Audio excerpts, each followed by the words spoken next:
You know, it's such a reality check that God gives us when we feel like we can procrastinate in our coming to him, in our coming to faith, in our coming to Jesus moments.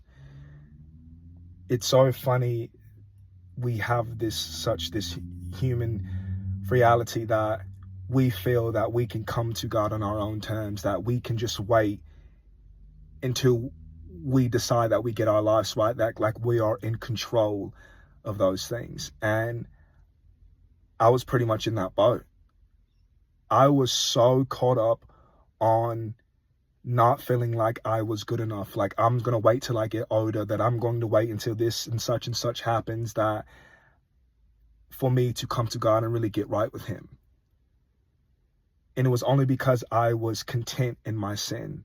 I was content in my deceitfulness. I was content in my selfishness. I was content in my fornication. I was content in my lies. I was content in my pride.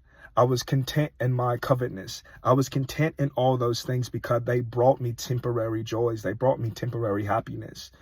But once that crash and that high crash and burned, I saw how desperate, how anxious filled I was, how isolated I felt.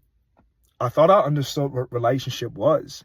I thought because I was having these relationships with these different women, and I thought that I was in love, but really I was truly in lust. And I thought that I was having certain companionships with certain people, that I knew and understood relationships. But you really don't understand relationships until you really get into this intimate relationship with God, and he really strips everything down and allows you to look at yourself hardcore in the mirror, this reflection of who you are. And he wants you to come as you are. He invites you to come as you are. You see, people, we cannot wait, brothers and sisters in Christ.